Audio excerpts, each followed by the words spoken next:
अस्सलाम वालेकुम। उम्मीद करता हूँ आप सब लोग खैरियत से होंगे।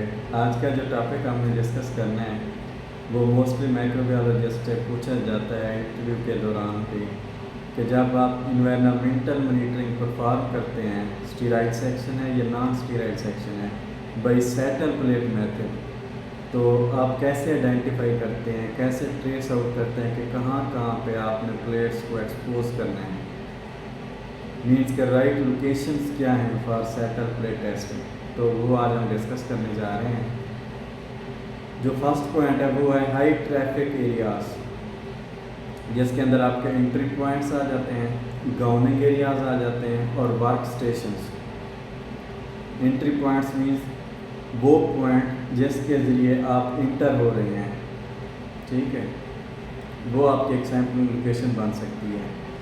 या फिर वो पॉइंट जहाँ से कोई मटेरियल इंटर हो रहा है, लाइक पास थ्रू विंडो, वहाँ से हम क्या करते हैं, वहाँ एक डी ग्रेड से बी ग्रेड के अंदर, बी क्लास के अंदर, रूम के अंदर, फिलिंग रूम के अंदर मटेरियल ट्रांसफ़र हो रहा होता है, ठीक है, ट्रांसफ़र ट्रेस जो हो रही होती है ना, डी क्लास से लोअर क्लास से हायर क्लास की तरफ। तो वहाँ भी जो है ना एक सैम्पलिंग पॉइंट है कि वहाँ पे भी हम प्लेट एक्सपोज कर सकते हैं, ठीक है।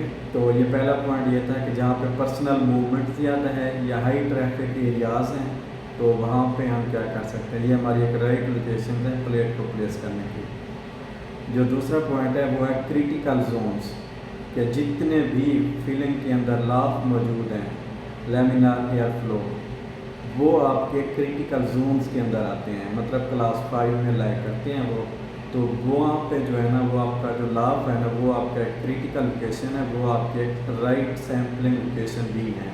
तो वहाँ पे भी हम प्लेट एक्सपोज कर सकते हैं या करनी होती है, ठीक है। जो तीसरा पॉइंट है वो है air flow patterns, like air supply ducts जो आ रही हैं और जो रिटर्न डक्ट्स हैं, वहाँ पे हमने सैम्पलिंग लोकेशन डिटरमाइन करनी है, और मतलब डिटरमाइन है यहाँ पे हमने प्लेट एक्सपोज करनी है कि एयर जहाँ से हमारे पास फ्रेश एयर आ रही है, और उसके बाद जो रिटर्निंग डक्ट्स होती हैं जो वापस जा रही हैं, वहाँ पे भी हम क्या कर सकते हैं, प्लेट को एक्सपोज कर सकते हैं। वो भी एक राइट लोकेशन है फॉर प्लेट एक्सपोजर।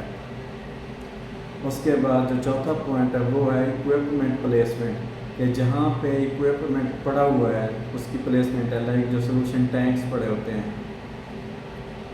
तो वहाँ पे भी हम क्या कर सकते हैं, अपनी प्लेट्स को एक्सपोज कर सकते हैं। वो भी एक राइट लोकेशंस हैं प्लेट को एक्सपोज करने के लिए। और जो लास्ट वन पॉइंट है वो है historical data and risk assessment, कि हम जो है ना प्लेटें जब एक्सपोज करते हैं ना डे बाई डे, तो हमारे पास ना एक डाटा जनरेट होता है, तो उस डाटे को रिजल्ट्स को हम ट्रेंड एनालिसिस बना के चेक करते हैं कि हमारा डाटा कहाँ पे जो है ना आउट हो रहा है, लाइक कि कहाँ पे मॉनिटरिंग के रिजल्ट्स ज़्यादा आ रहे थे, और उसके ब्याह पे भी हम सैम्पल लोकेशंस को सेट कर सकते हैं।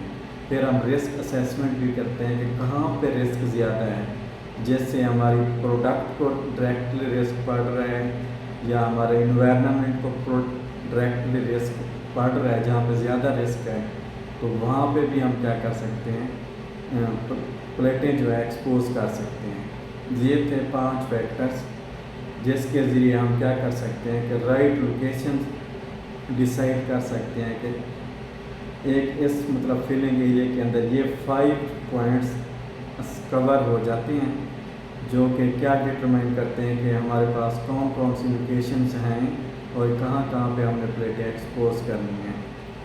अब ये जो डाटा कलेक्ट किया गया है, ये इसका रेफरेंस है PTA टेक्निकल रिपोर्ट नंबर 13, वहाँ से ये डाटा मैंने कलेक्ट किया है, जहाँ पे ये मेंशन किया हुआ था कि राइट लोकेशंस क्या है सैटल प्लेट टेस्टिंग के लिए।